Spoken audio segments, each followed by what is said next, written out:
Hi everyone, I'm Heather Poduska, star maker for entrepreneurs who want to unlock their potential, command any stage, and make blockbuster profits. Welcome to Thrive, the show where I bring you tips, resources, and people to help you create a brand that makes you happy and profitable. Here we go. Hi everyone, I'm Heather Poduska, founder of the Brand Star Academy, where I teach entrepreneurs how to become powerful, profitable speakers. Welcome to this episode of Thrive, How to Lead Like a Samurai, with my guest, Claudio Toyama. Claudio Toyama is an international leadership coach for executives and professionals who want to become the top 1% in their industry. He has traveled and worked and lived all over the world in places like the UK, the United States, Italy, Brazil, and Japan. And on today's episode, Claudio talks about his new book, Leadership, the Samurai Samba Vinci Way, that explains how to become an international 1%er. And on today's episode, we talk about that. What does it actually take to reach that tippy-top echelon of leadership? Claudio shares what some characteristics that those tippy-top leaders have that they all share that's different from that next level of excellence. Even at the top 5%, it's not the same as at this top 1%, and what you need to do to really get up to that top 1%. We also talk about why it's so important to understand different cultures when you are trying to lead in different countries outside of your original culture, and what you need to do to prepare to be seen as the leader who is effective and sensitive as you work internationally. We also dive deeper and go into what it means to have a company culture that's supportive, that shows that you are a leader, that you know how to handle and create good vibes in your company so that people feel comfortable and can get good results. And finally, we go deeper into the book, which I love the name, Leadership, the Samurai Samba Vinci Way, that combines Claudio's expertise and experiences from living in different places all over the world, and how the different aspects of those cultures and those ways of thinking, like the samurai, the samba from Brazil, right, and the Vinci, like the Renaissance of Italy. Claudio is so smart. He's so poised. I was really excited to have him on the show. I met him recently at an event at Harvard University where I heard him speaking, and I was wowed. So I was so excited to have him come on Thrive, and I hope that you love him as much as I did. I also want to let you know that if you want to become a star in your industry, if you're not sure how to bring all the wonderful pieces of what you do and who you are together in a clear, powerful message that articulates your value and makes it obvious to your ideal clients, I would love to talk to you. I'd love to talk to you about how you can become a star in your industry and create a really powerful and profitable signature talk so that every time you speak about your business, you know how to close sales. If that's something that you're interested in, you can hit me up at Heather Poduska, at Heather at clearvoicebranding.com, or go to my website at heatherpoduska.com and click on the consulting tab. Okay, I hope you enjoy this episode of Thrive. Hi everybody, I'm Heather Poduska, star maker to entrepreneurs who want to find their authentic voice and command any stage. Welcome to Thrive, the show where I bring you tips, resources, and people to help you create a more abundant life and business. You're in for high-value content coming to you from industry leaders who are growing their business, making an impact, and rocking their brands. And I am so thrilled to have my special guest here today, Claudio Toyama. Claudio Toyama is the CEO of Toyama & Company, an international leadership consultancy specializing in building sustainable peak performance cultures. He is also a Forbes contributor, a sought-after international speaker, and a featured guest on television, including NBC and Fox, where Claudio shares his unique expertise on leadership and company culture. He is the co-author of Leadership, the Faculty of Leadership Speakers Academy at West Point, and an author of the forthcoming book, Samurai Samba Vinci Way, How to Improve Your Executive Presence, Increase Your Trust, and Lead Your Team at a World-Class Level. Claudio has delivered projects to over 113 countries. He's traveled to over 40 countries, and he's lived in 5 countries, including Brazil, Italy, Japan, the UK, and the US. And now he is right here in our studio. Claudio, welcome. Thank you. Thanks for having me here. Absolutely. Well, thank you for taking time out of your busy schedule and travels to be here. Thank you. So what brings you to Boston? So I came to deliver a speech, at Harvard for the Harvard Business Forum, and that's what brought me here. And actually, as I was coming here, I was also invited to give a talk at Fidelity Investments, and so that was about high-performance teams and high-performance culture. So that was pre-Harvard, so it was amazing. And now I'm here at the studios and having this interview. Thank you. Yeah, more than welcome. I'm really excited to have you here. So talk to us a little bit about what kind of work you do. Obviously, you work at a very high level, Fidelity, you're traveling you told me you're traveling to Brazil next week to do more training. Talk to us a little bit about the training that you do. Yeah, so I do a lot of, well, there are three sections of the things that I do. One of which is the consulting part. The consulting is about customer experience and employee experience. So I understand what the customers want from their businesses and I understand what the employees want. The second part, which has a lot to do with the customer experience and the employee experience, which is the leadership development. Because a lot of companies, they have problems with the leadership. And they don't know. A lot of times you have subject matter experts that were promoted, for instance, let's say a biotechnology company. So you had someone that was a PhD in biomolecular, whatever it is, and they get promoted to become a manager and then directors, vice presidents, and they have never learned how to manage people. So I work with them to develop them as leaders instead of just being the managers or being the vice presidents or the directors that they are. And the third part, which is the executive coaching, which is tied in, with the leadership, and then the training. Actually, so when I work with the leaders, I also work with their teams.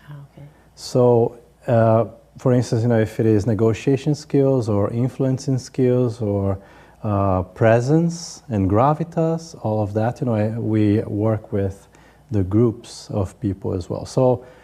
Customer experience, leadership development, and executive coaching, and the trainings and facilitation and all of that. So those are the three aspects. I love it. And you were talking about presence.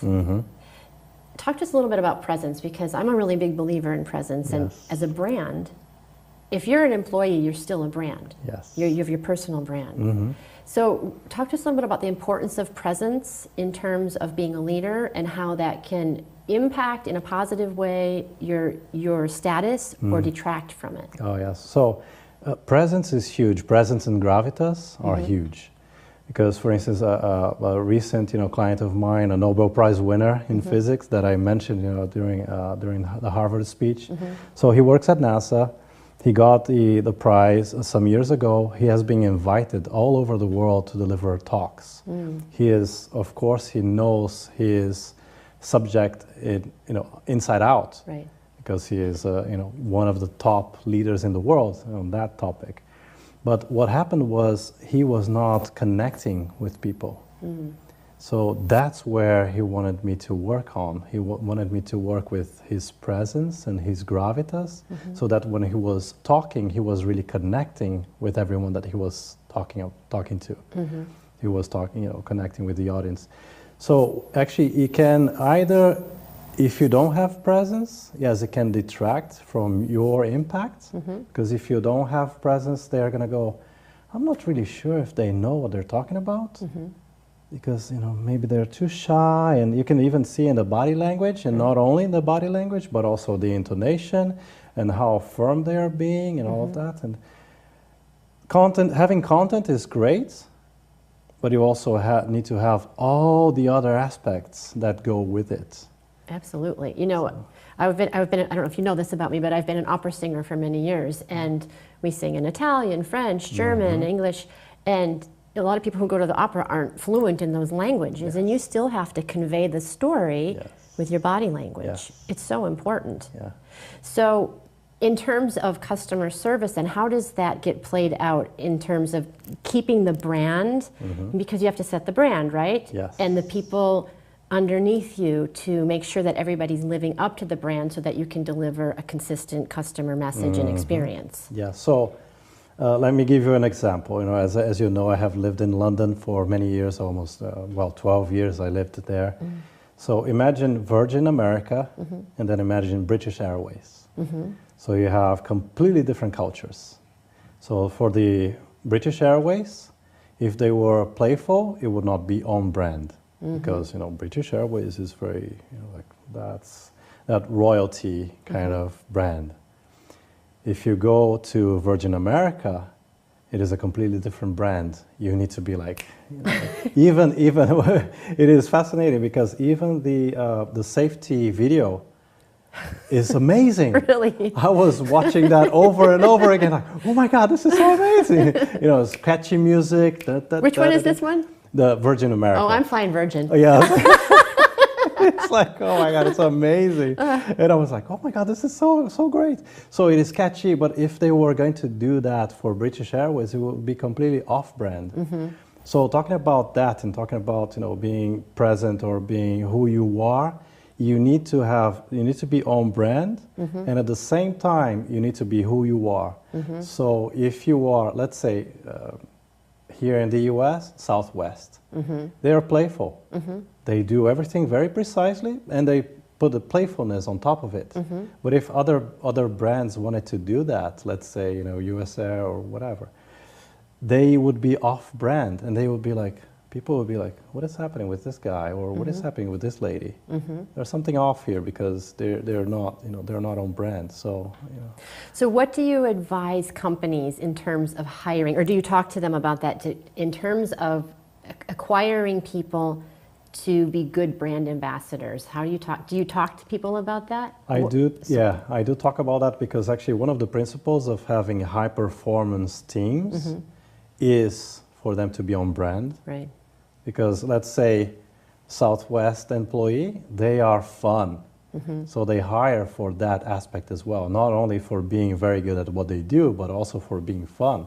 So imagine if you get a really serious person, and that's not going to be on brand. Right. They can be amazing at what they do, but if they are customer facing, if they are a customer facing employee, they're not going to be on brand, and it's going to be completely off. So yes, they do need to hire for that as well, and for the team play as well. Right. Or if they are too playful, and the British Airways like, oh, what's happening here? No, I'm going with the other one. That sounds more fun. I don't like flying anyway, so I want to be relaxed. Okay, yes. But I read a while ago, is it Selling Happiness, Tony Hsieh, Zappos story? Yes. And he talks about the hiring process. Yeah. Because they don't hire someone unless they're on brand. Yes. Unless they know, well, I guess they talk about it in terms of company culture. Yeah. Because he was saying that it's really hard to hire someone who isn't who's not going to be a natural fit and then train them. Yeah. It's better to hire someone who's already a natural fit.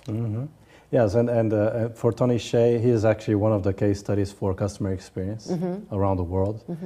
And did you know that they pay the person if they are not a good fit? They pay the person to leave. Wow. Yes, they say, okay, here you go. You have I think it is $2,000, or it was $2,000, and they go, okay, here you go. Off you go. Wow. After a certain period of time. Yeah. That they see if it is not a match, a complete match, they say, okay, you're off. But that makes sense because you think about people who are making things slow down. Who are maybe damaging your brand equity, like all of those things. It's really important. Yes. So what differences have you noticed in leadership styles globally? I mean, you have this unique experience. You've been all over, you've not just traveled all over the world, but lived in lots of different places. So what are the differences in leadership styles? Ooh, there are so many differences. Yeah. So many differences. But I think that, of course, in Asian countries, if I'm going to generalize now, like the stereotype of things that I have observed. So the Asian countries, the leaders are much more, this is what you're going to do, and this is how you're going to do it, and they're much more demanding in that way. Whereas if you are in Europe, of course, I'm generalizing, like massively. Yeah. So there are differences in each country, of course. But in Europe is much more the conversation and involvement, and here in the US as well, much more involving the team and getting consensus, and let's say in Latin America it is also a mix of a balance of this is how you're going to do it, and a little bit of consensus. So there is always a mix, but it depends very much on which country you are. Sure. You're in. And also, even inside the country, you can have a completely different leadership style in the East Coast and the West Coast, for instance. Very, very different because of the cultures are really different. So it is a part of the bigger country culture, and then you go into the company culture, and then you go into even the departments culture, and then you go into the group culture, which are all part of the same thing, but each one has their own flavor. So do you ever advise companies that have to interact internationally on how to communicate the best way, and how to, so what are some mistakes that people make, and what are some tips about really being on brand, being polished, showing up as a leader, and being respectful of the other culture? Yeah, so let me give you an example. So you always have to understand, first of all, you need to really understand the culture that you're going to or that you're dealing with. For instance, the beautiful example is Brazilians going to the UK, because Brazilians are like, like really big and loud and touching people. And when you go to the UK, they're very subdued. They're really quiet, apologetic about a lot of things, like, oh, I beg your pardon, and then they start, and oh, I'm sorry. It's like so imagine those two cultures clashing. So I've had meetings, for instance, one meeting that I went to, this guy, Brazilian guy, working for this worldwide company. He was visiting the UK. I was living in the UK at the time. He goes into a meeting with his wife. And the British people were like, why is his wife here? And for him, it was like, oh, we're visiting. I want to get to know my colleagues in the UK. Why not bring my wife along? Wow. So that was a huge culture clash that was never talked about. Wow. Yeah. And you could see the puzzled face, the British, and the guy was just like being normal, like, yeah, of course I'm gonna bring my wife. Yeah. Wow.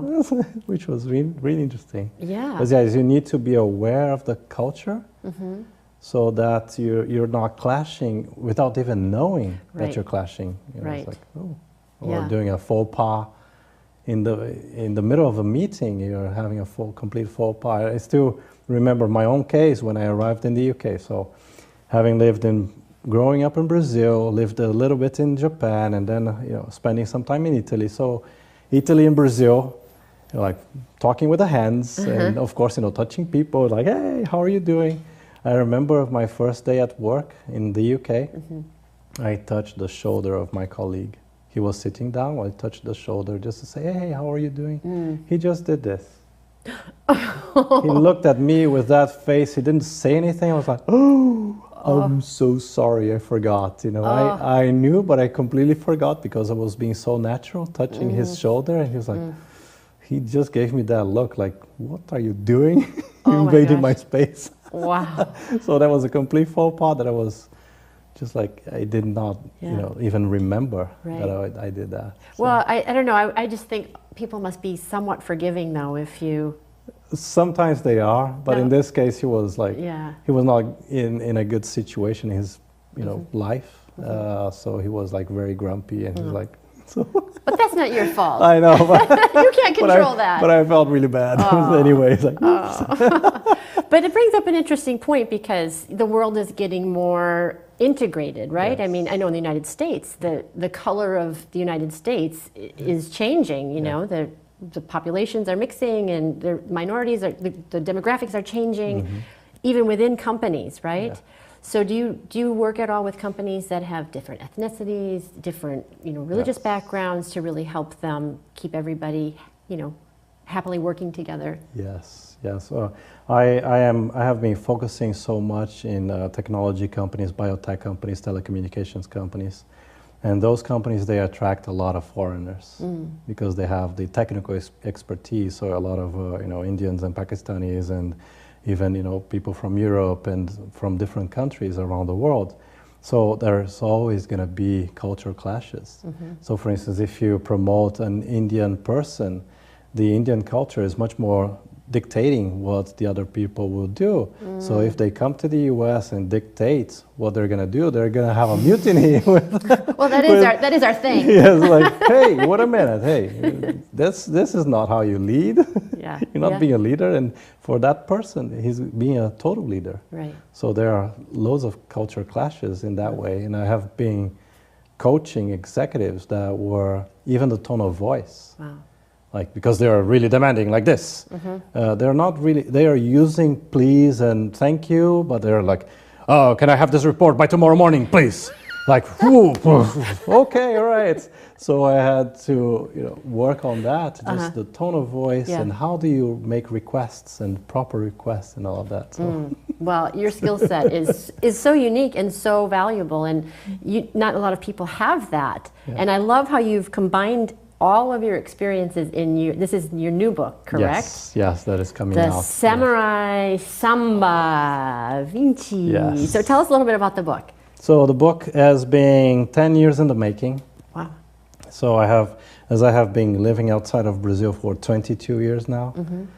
Over these last 10 years, I have been going through a lot of changes and going through so many different countries and so many different cultures, and I understood that I was becoming the stereotype of each country that I lived in. So when I got to the UK, which was the 4th country that I lived in, I did not even know who I was anymore, because I was like, who am I? I have no idea. So the book has come from that, understanding what makes a world leader, a world-class leader and a world leader. So I started studying these people that are at the top of their games. So the Nobel Prize winners, the CEOs of companies, the heads of state. What is the differential that they have that the common people, even the vice presidents, don't have? So I started analyzing that, and when I started also working with these individuals, I really noticed that they are completely unapologetic about who they are. The difference between a CEO and a vice president in the organization is massive. Wow. There's a huge jump in terms of who they are being. So I noticed that they were being what I call the samurai. They have a very strong core, meaning they know who they are, what they stand for, what their values are, and that is set in stone. Okay, so these are things that I'm not gonna compromise. So this very centered, samurai-like, but at the same time, that's what I call the samba. At the same time, they're very adaptable. So different situations, let's say there's an economic downturn, they're very malleable, and they're very adaptable to different cultures. They're very adaptable to different environments. So that's the samba. But if you go just with the samurai, you're too rigid. If you go just with the samba, you're too flexible. Being too rigid, people can break you, or people can just say, we're not going to work with you because you're being just, this is what I do and that's the only way I do it. That's not good. Right. But if you're too malleable, you also can get lost. You can go lose yourself and you don't even know, and you're just following and just like saying yes to everything. So you need to combine both. And then what I talk about, the Vinci is the Renaissance person. So it is amalgamating the whole person. So let's say, okay, so you're interviewing me here, and you're also an opera singer. You bring that skill in, you bring that passion in to become the header that you are. Who is this person? It is the whole person.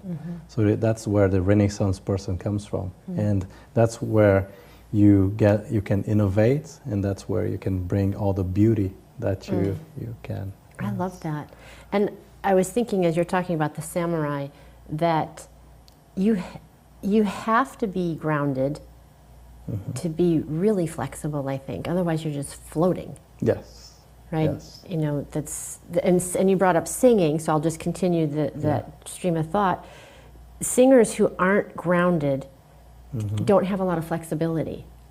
And if you're really grounded, then you can do all kinds of things with your voice and even your body. Like you can move your arms in certain ways when you're grounded. You have more freedom. So I really like that. I love that. Yeah, I love that. That's really beautiful, and only you could write that book. Oh yes, I know. Right? Which is fascinating, because then I was looking at it and I was like, oh, wait a minute. Samurai? I come from a samurai family. You do? Yes. So wow. my family is... I just got chills all over. That's great. So yes, from my grandmother's side, they were samurai. From my grandfather's side, from my father's side.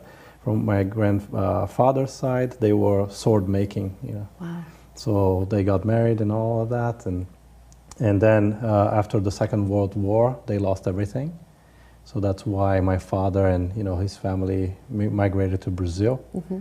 And from my mother's side, the Vinci, which is like, she is half Italian, half Austrian, my mom. So, wow. But she was born in Brazil. Yeah. And then, of course, the samba, Brazilian. So being born there, so it's like, wow. It's a little bit of me in every single one. I love it. And it's so interesting. From what I've heard, there's a really big Japanese population in Brazil. It's the largest Japanese community outside of Japan. And do you know that Boston has one of the largest Brazilian populations in the world? Oh, I did not know that. Yes. So it's completely full circle. I love it. Isn't that awesome? I love that. I love it too. So where do you feel, what is home to you? It is close to Washington, D.C. And that feels like home? Like when you think, where's my home? It does feel like home, but every time that I go back to Brazil, I feel that vibe as well. Mm-hmm. I love that vibe. Yeah. So yes, both are now my home. Love it. Yes, which is like every time that I go either to São Paulo, I feel home, and then I come back here, I feel home. Oh, that's which awesome. is really great. That's awesome. And, wow. Well, I want to thank you so much for coming and sharing your expertise. And I love the book. And if you're a leader, or a CEO, and you want to be a better leader, I highly recommend that you read it. I'm excited to read it. Yes. And it was such a pleasure meeting you at Harvard, and I heard you talk, and I remember we talked about the samba and the samurai. I love that concept, and that you bring all of this expertise and all your life experience. I love that you bring your life experience into your brand and into your business to help people. And I think that in a world where there's a lot of divisiveness, that someone like you is really doing an important job. So thank you. Yes, thank you. Thanks. Thank you for being here. And one last question. What does it mean to you to thrive? Oh, yes. I love that. Thrive is actually bringing your whole self to what you're doing, and then just allowing yourself to show up. Love it. And when you do that, you're actually going to thrive, when you get out of your own way. I love it. And as always, here's to hitting all your high notes. Take care, everybody. Bye-bye.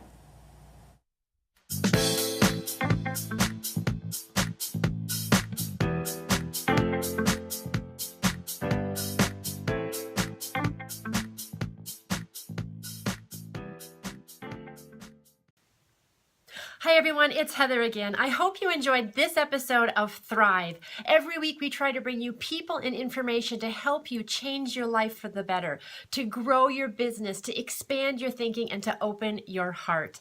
If you did enjoy this content, I would so appreciate it if you would go to iTunes and review us. Let us know how we're doing. We'd love to hear your thoughts and your feedback.